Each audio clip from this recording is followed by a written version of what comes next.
Libro de Salmos, un capítulo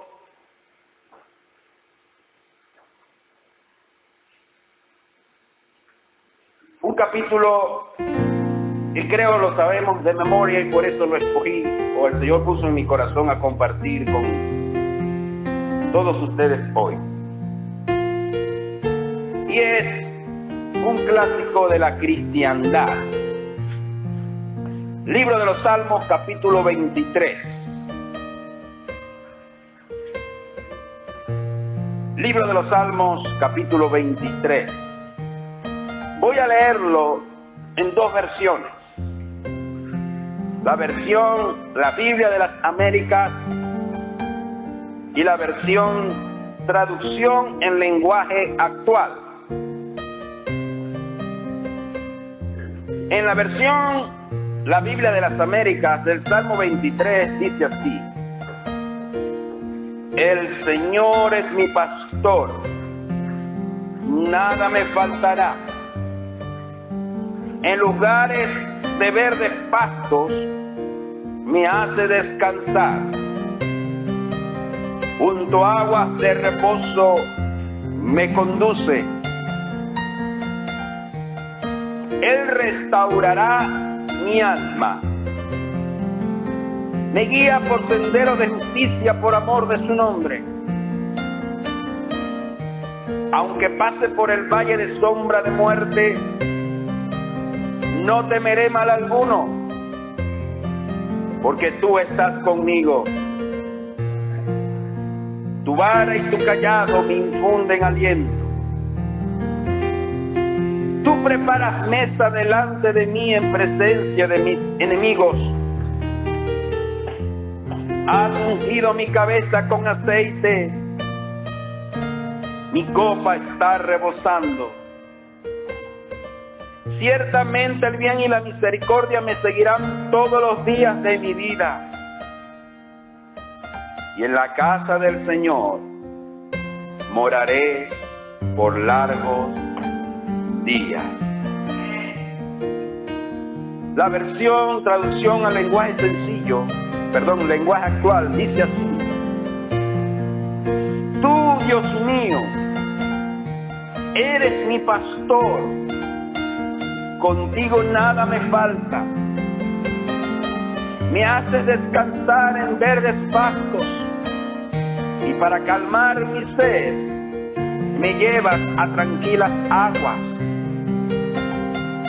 Me das nuevas fuerzas y me guías por el mejor camino, porque así eres tú. Puedo cruzar lugares peligrosos y no tener miedo de nada, porque tú eres mi pastor y siempre estás a mi lado. Me guías por el buen camino y me llenas de confianza.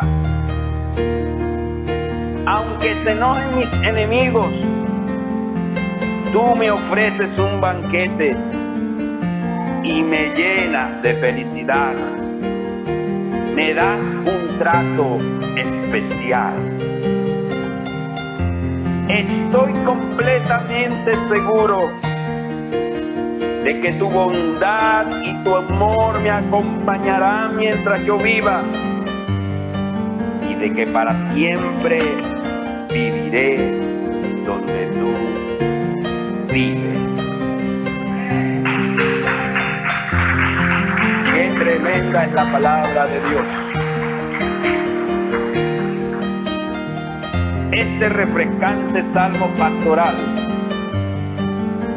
refleja la absoluta confianza en Dios. Está dividido en dos metáforas. La primera está del versículo 1 al versículo 4 y es la metáfora del pastor. La segunda metáfora es la de el anfitrión, que está en los versículos 5 al 6. En este sentido, Lo primero que tenemos que analizar con relación a este salmo es lo siguiente. Número 1. Dios como pastor promete ser nuestra guía, promete ser nuestra protección, promete ser nuestro sustento tanto espiritual como material. Dios como pastor promete ser nuestra guía, protección y sustento tanto espiritual como material. Al describir a Dios como pastor, David escribía acerca de su propia experiencia, ya que pasó sus primeros años cuidando ovejas.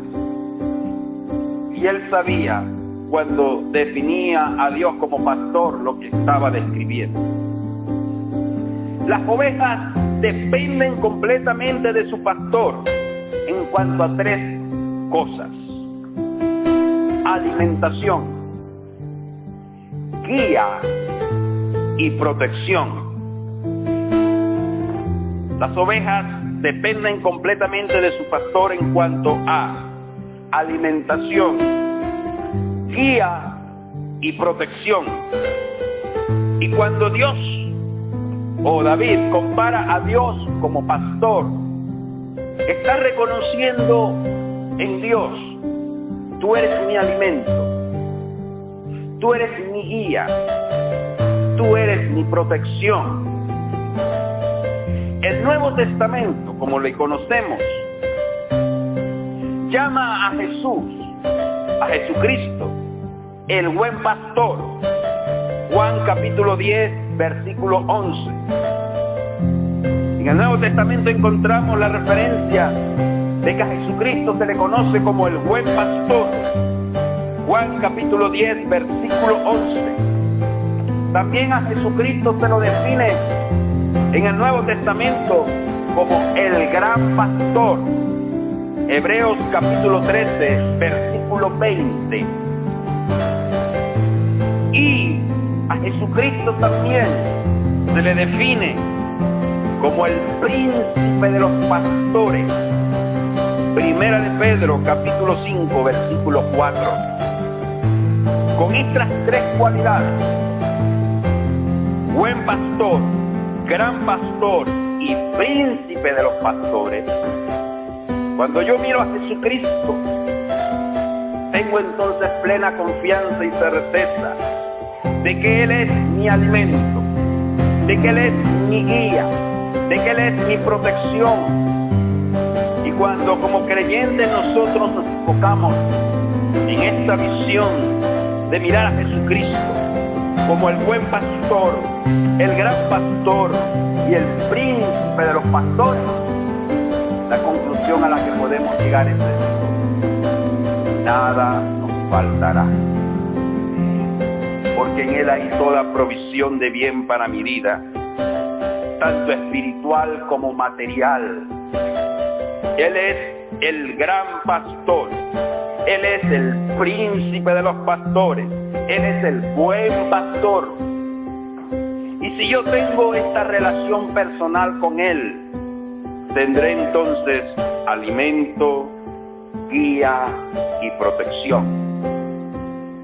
De la misma manera que el Señor es el buen pastor, nosotros somos sus ovejas. El amo de la obra se llama Jesucristo, el buen pastor, el gran pastor, el príncipe de los pastores. Y todos los que de alguna manera tenemos una función aquí en la tierra de representarlo a Él, es de ser ayudantes a llevar a cabo su obra. Sus ovejas Él las trata con mucho amor. Sus ovejas Él las ve con misericordia. Sus ovejas Él las ve con una capacidad de ternura que usted no tiene idea. A tal punto que amó tanto a este mundo que le pagó mal, que dio su vida por todos nosotros. El amor que trasciende, el amor que llena, el amor que es grande y poderoso. Me llama la atención que el primer pastor de la historia se llamó Abel. Y por ser un adorador genuino, hubo un adversario, su hermano Caín, que tuvo envidia de él y lo asesinó. Me llama la atención también que a quien Dios le da la promesa para que fueran en él benditas todas las naciones de la tierra, Abraham también fue pastor. Y sigue la historia en la Biblia. José, antes de ser vendido como esclavo por sus hermanos, era también un pastor. Jacob aprendió a cambiar su temperamento, a dejar de ser el usurpador para convertirse en Israel. Cuando trabajó como pastor atendiendo rebaños. Moisés, antes de ser catapultado el líder de la nación para sacarlo de la tierra de Egipto, estuvo 40 años, hermano, pastoreando rebaños. David, quien luego se convirtió en el dulce cantor de Israel y el rey, antes de llegar al trono, primero fue procesado en el camino y aprender a tratar con ovejas, a quererlas, a llamarlas por su nombre, a llevarlas a lugares delicados, a protegerlas cuando venía el lobo, cuando venía la bestia del campo a querer devorarla con su onda, con su pericia.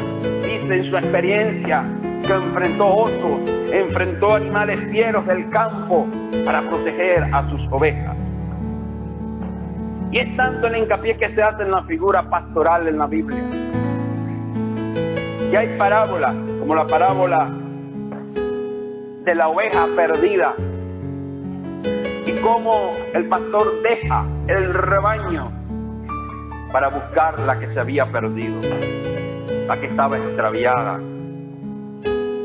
La figura del pastor en la Biblia, pues, es la de un guía, la de un inductor de principios, la de alguien que acompaña en su dolor a alguien,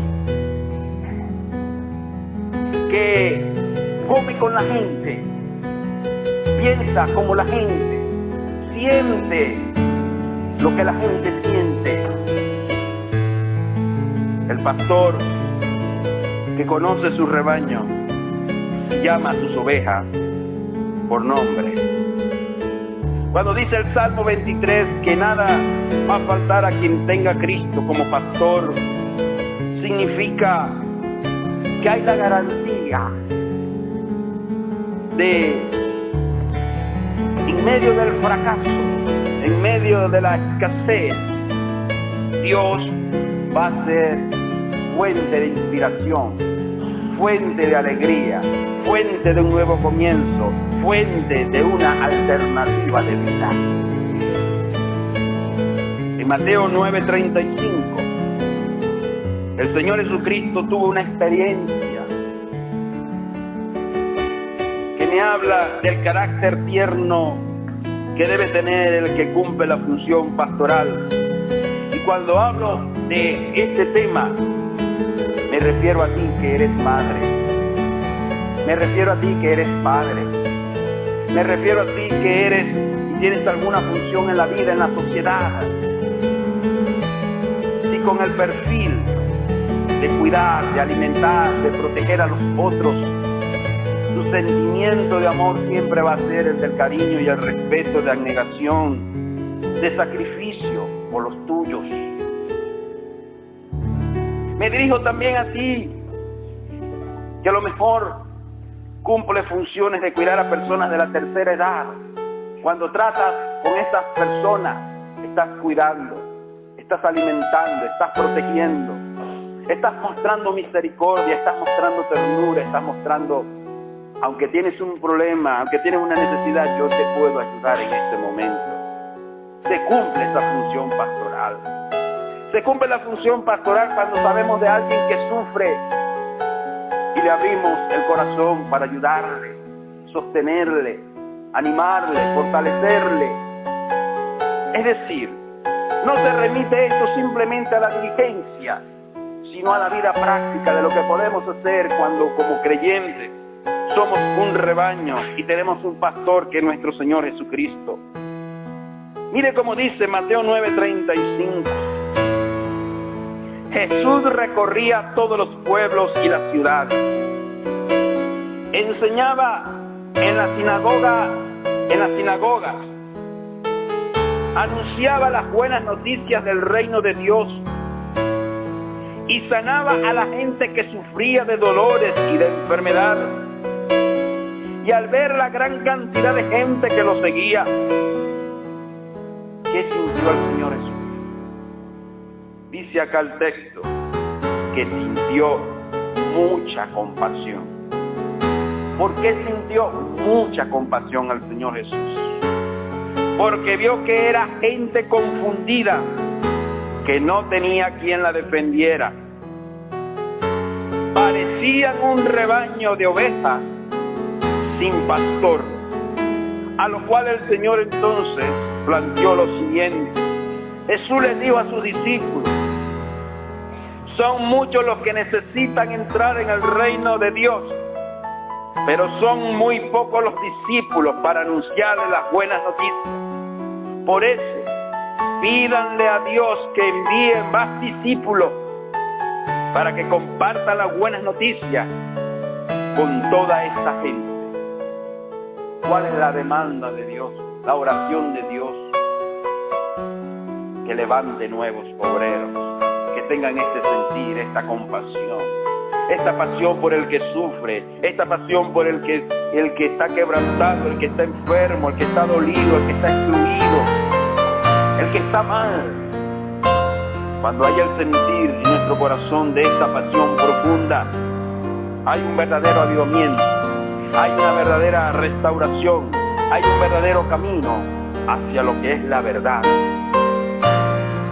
En el capítulo 5 de Primera de Pedro se nos plantea la tesis de cómo debe ser el gobierno pastoral, cómo deben ser los pastores, cómo debemos ser aquellos que servimos a Cristo, cuál debe ser nuestra actitud hacia los demás, cómo debemos administrar lo que Dios nos ha dado como recurso humano, como recurso de vida. En Primera de Pedro capítulo 5 se nos dice lo siguiente en el versículo 1 en adelante: por tanto, a los ancianos entre vosotros exhorto yo, anciano como ellos, y testigo de los padecimientos de Cristo, y también participante de la gloria que ha de ser revelada. Dice: pastoread el rebaño de Dios entre vosotros, velando por él, no por obligación, sino voluntariamente, como quiere Dios, no por la avaricia del dinero, sino con sincero deseo, tampoco como teniendo señorío sobre los que han sido confiados, sino demostrando ser ejemplo del rebaño. El gobierno en la iglesia del Señor, de los que presiden y sirven en la obra del Señor, nunca debe ser enseñoreándose de los demás, nunca debe ser por dinero, nunca debe ser, como dice acá el texto, por yo pastorearme a mí mismo y olvidarme de los demás. No, tengo que ser ejemplo, tengo que apacentar la grey del Señor, no por obligación, no porque no tengo más nada que hacer, no tengo más oficio, no tengo otra profesión y me dedico a esto. En una ocasión escuché este testimonio que me dio mucho dolor en mi país. Me comentaba un amigo que escuchó de dos comerciantes el siguiente diálogo. lo escuchó y me lo participó, lo compartió. Estos dos comerciantes estaban estableciendo lo siguiente: iban a abrir una congregación,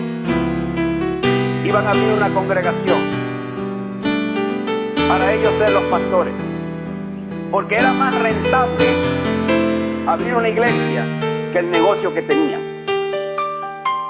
Entonces, abrir una obra para efectos de lucro personal, eso es aberrante, degradante, y ante los ojos de Dios es malo.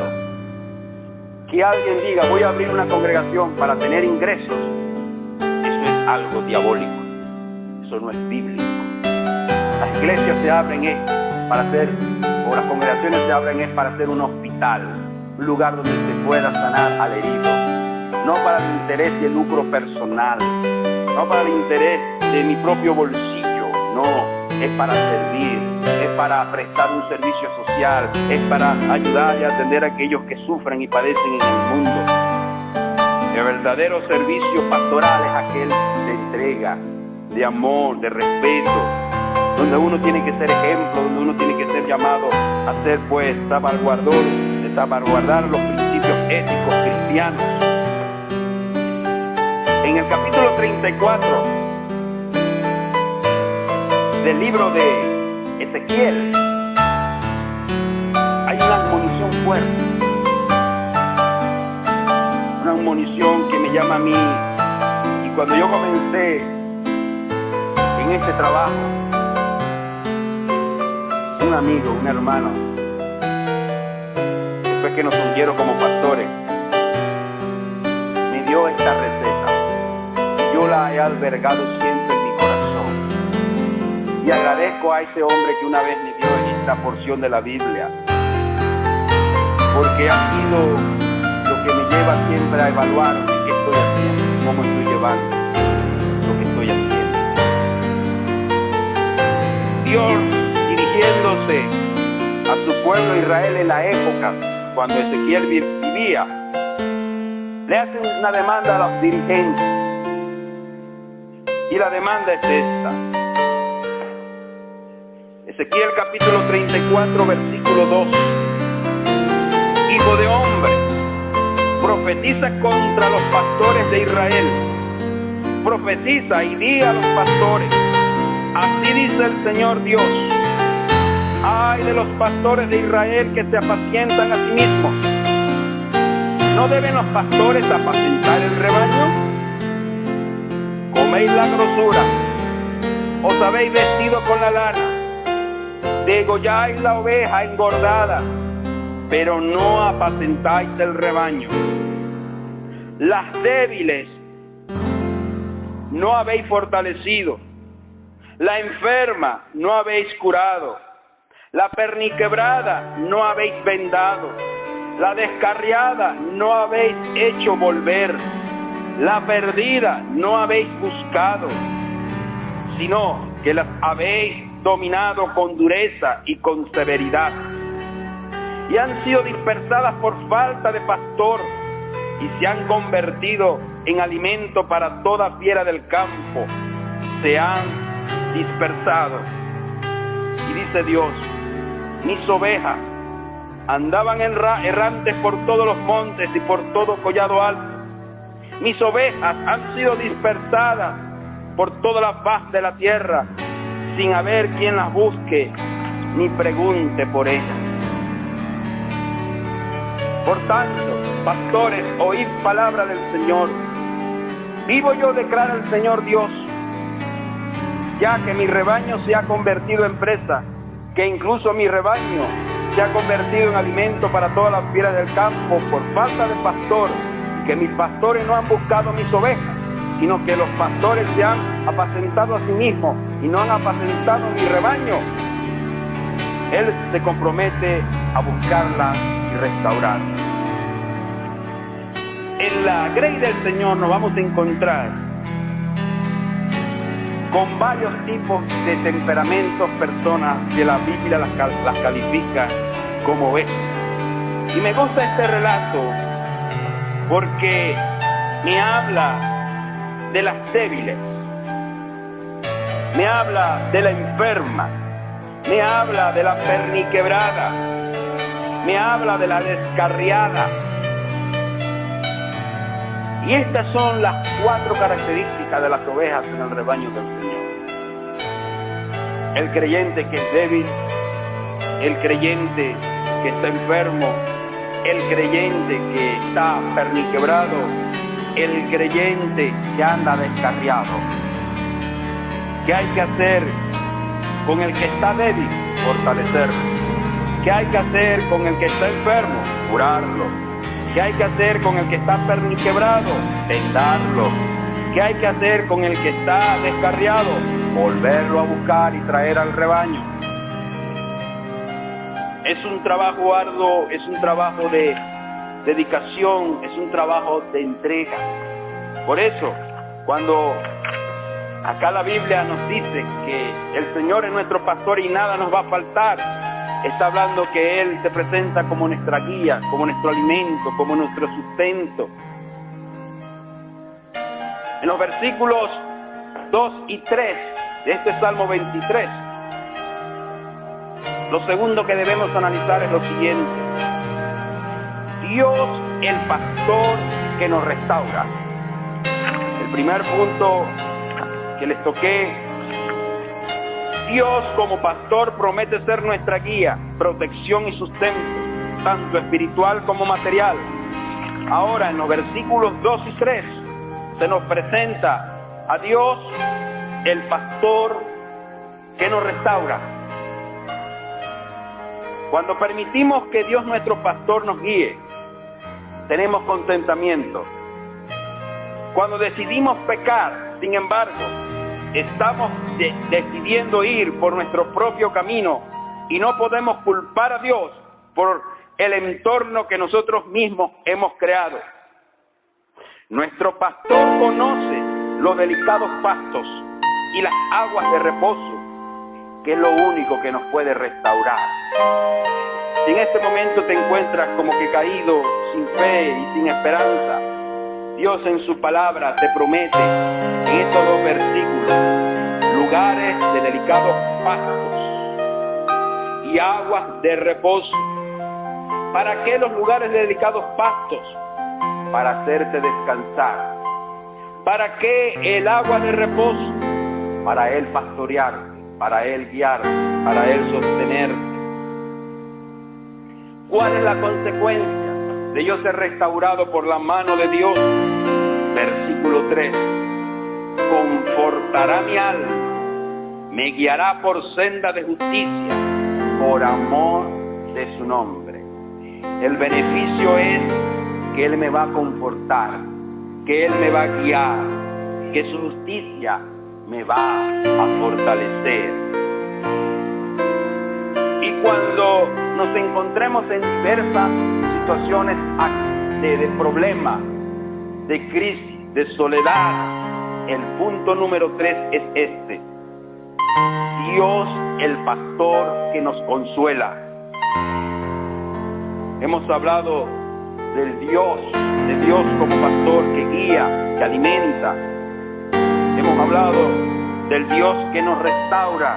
Pero el punto número 3, Dios, el pastor que nos consuela. Dice el Salmo 23, 4. Aunque ande en valle de sombra de muerte, no temeré mal alguno, porque tú estarás conmigo. Tu vara y tu callado me infundirán aliento. La muerte proyecta una sombra aterradora sobre nuestra vida, porque estamos completamente indefensos cuando llega. Podemos luchar con muchos otros enemigos: dolor, sufrimiento, enfermedad, daños, pero la fortaleza y el ánimo solamente es lo único que puede vencer a la muerte. Por eso, ante malas cosas que nos puedan ministrar, ante escenarios oscuros que podamos estar atravesando en este momento, sea dolor, sufrimiento, enfermedad, pérdidas económicas o materiales, hay una esperanza de vida. Hay una esperanza y una promesa que es fortaleza y ánimo. Fortaleza y ánimo para levantarse en medio de la adversidad. Fortaleza y ánimo para aún en la incertidumbre de lo que podamos estar viviendo, experimentando, saber que Dios está con nosotros. La palabra aliento significa confortar, significa consolar, significa compasión, significa lamentarse con alguien que sufre.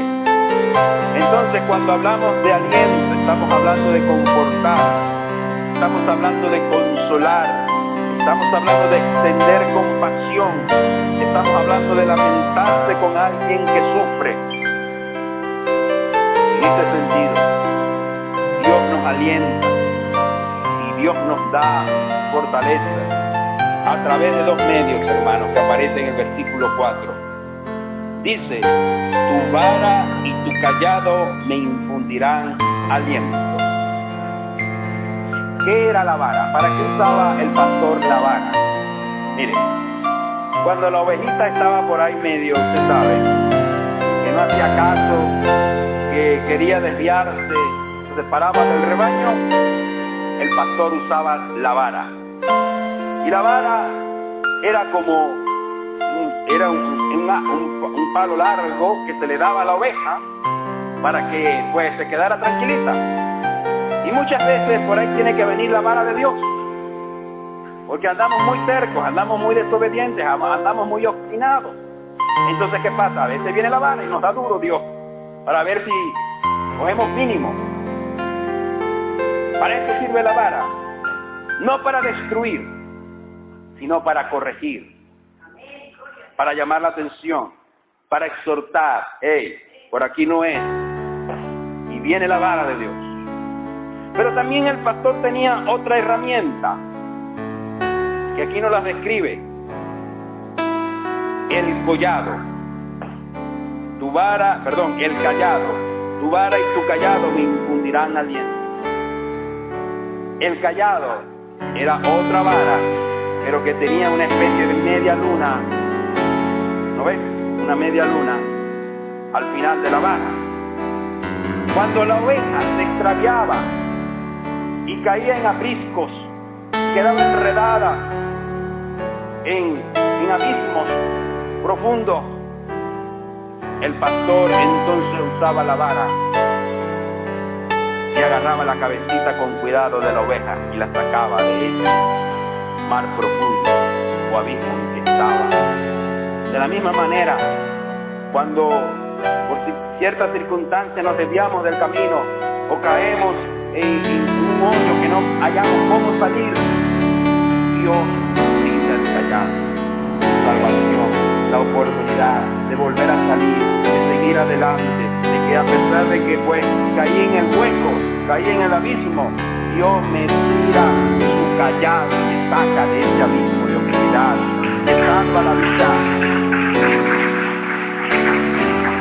Por eso dice el texto, tu vara y tu callado me infundirán aliento, tu vara y tu callado sanarán mis heridas, tu vara y tu callado me van a servir de terapia, de consuelo, de vigor, de confortarme, de extender tu compasión a mi vida, de llorar conmigo, de lamentarte conmigo en mi dolor, de identificarte, de ayudarme, de sostenerme. El nombre Nehemías viene de esta raíz aliento. Y Nehemías significa consuelo de Dios, consolador. En este sentido, Dios es nuestro consolador, Dios es nuestro consuelo, Dios es nuestro aliento. Él nos corrige y Él nos salva. No nos deja tendidos medio muertos en el camino, nos brinda la mano. Estos primeros versículos entonces me hablan del pastor, la metáfora que yo le vengo diciendo. Ahora en los versículos 4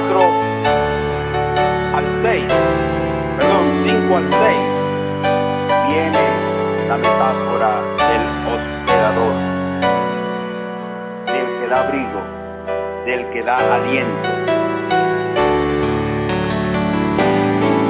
Note cómo dice el texto: adereza mesa delante de mí en presencia de mi angustiador.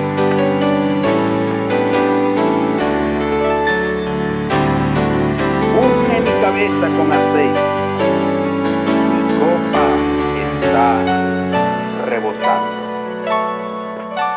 En el antiguo Israel, las ovejas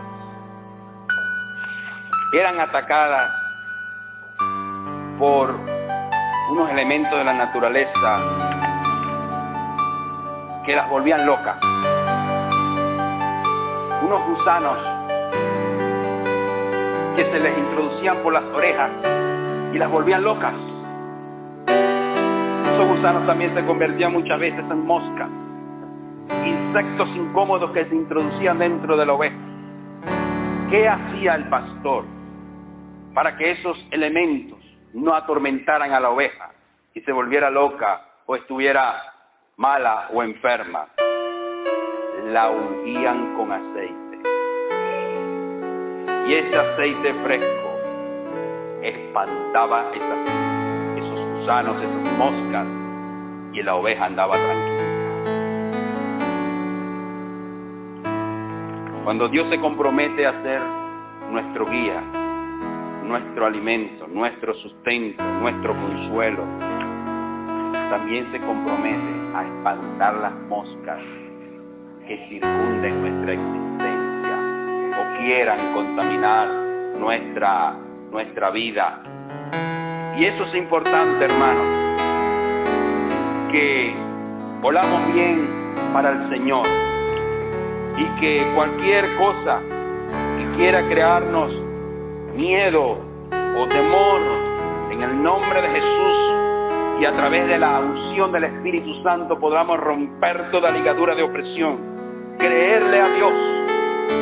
Miren cómo dice Eclesiastés capítulo 10 versículo 1: las moscas muertas hacen heder y dar mal olor, y dar mal olor al perfume del perfumista. Así una pequeña locura al que es estimado como sabio y honorable. Deja que el perfume y el óleo de Dios, deja que el Espíritu Santo haga su obra en tu vida. No resistas al Consolador, al Espíritu Santo. Su óleo, su presencia quiere espantar moscas de miedo, de dolor, de angustia, de tribulación, de inseguridad. Y Dios quiere darte seguridad, fortaleza, ánimo, vigor. Las moscas muertas hacen heder y dar mal olor al perfume. El pasado recuerda lo que el tiempo olvida.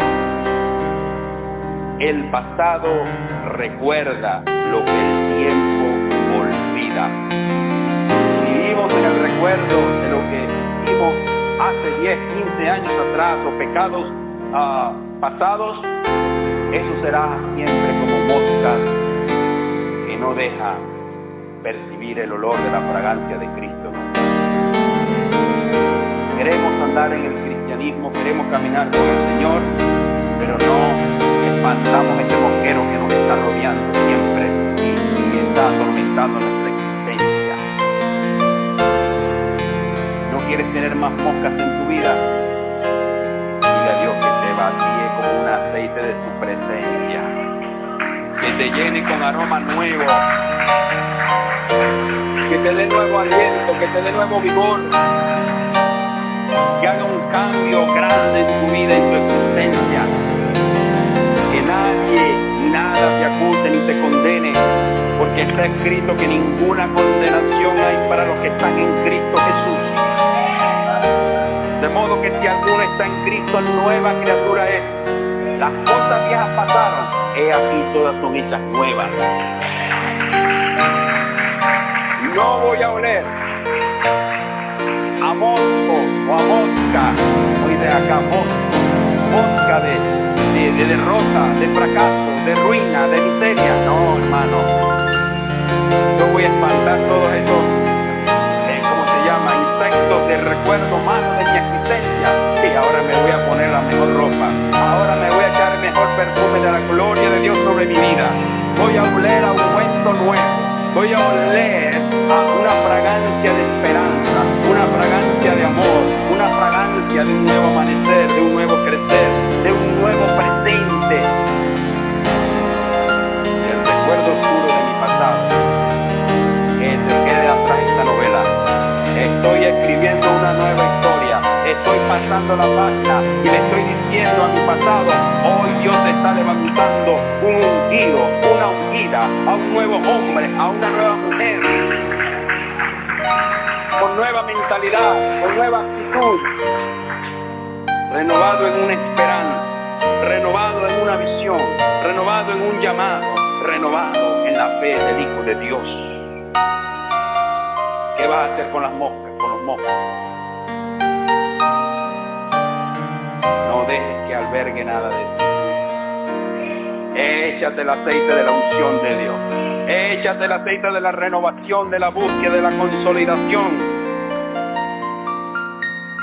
Tu pasado, atrás.